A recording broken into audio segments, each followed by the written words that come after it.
Si vous souhaitez faire pivoter différents éléments de votre zone de travail sous Photoshop CS6, cela est possible à l'aide de plusieurs outils.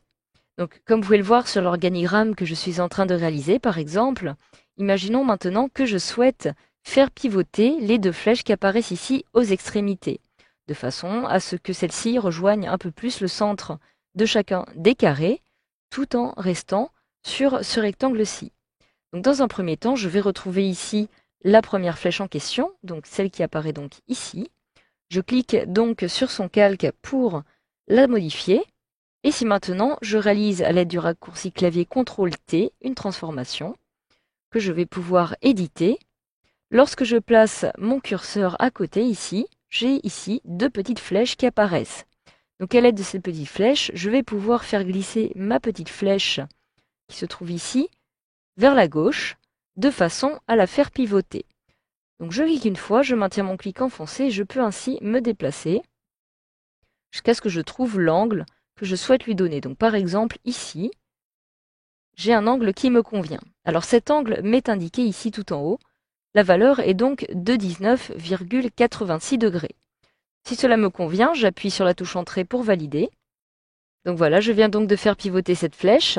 Si maintenant je me rends sur l'autre flèche pour de la même façon réaliser une inclinaison, pour la faire pivoter, donc celle-ci se trouve ici, je clique dessus pour la sélectionner. Je vais pouvoir procéder de la même façon à l'aide du raccourci clavier CTRL-T. Alors, je peux procéder directement une fois de plus comme ceci, en cliquant et en faisant glisser maintenant les dimensions de ma flèche pour pouvoir la modifier, pour pouvoir modifier sa rotation. Mais afin d'être plus précise et pour ne pas me tromper, je vais tout simplement me rendre directement ici, dans la zone qui correspond à la rotation à réaliser, et je vais saisir directement moins 19,86, qui est exactement la même valeur que précédemment, sauf que cette fois-ci, je place un moins devant, puisque je vais réaliser une rotation dans l'autre sens. Automatiquement, j'ai ma flèche qui a été modifiée. Je retrouve en effet ici la rotation qui a été réalisée. J'appuie donc sur Entrée pour valider. Et voilà, je viens donc maintenant de modifier une fois de plus la rotation de cette flèche-ci. Donc vous pouvez évidemment procéder de cette façon. Tout comme si je souhaite maintenant, admettons par exemple, modifier la petite épingle qui apparaît ici. Donc je clique dessus pour la sélectionner. Je souhaiterais réaliser une rotation dans le sens horizontal. Donc pour cela, j'ai plusieurs façons de procéder. Si je réalise CTRL-T, je vais pouvoir réaliser cette rotation tout simplement en cliquant ici. Je maintiens mon clic enfoncé et je peux faire passer de l'autre côté, comme vous pouvez le voir, mon épingle. Donc la rotation a été réalisée, mais le problème est que cette rotation risque en fait de modifier les proportions de mon épingle. Je clique donc ici pour ne pas valider cette rotation et je vais vous montrer comment procéder d'une façon bien plus précise.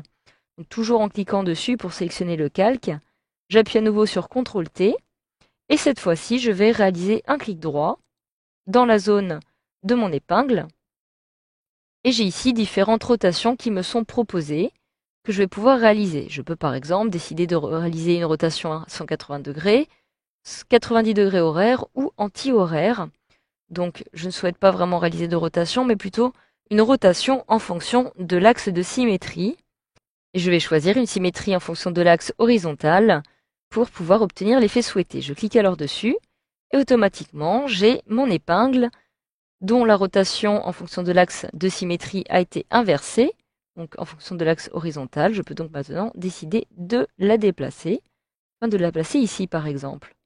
Donc voilà, cela est très simple. Il me suffit de cliquer ici maintenant pour valider.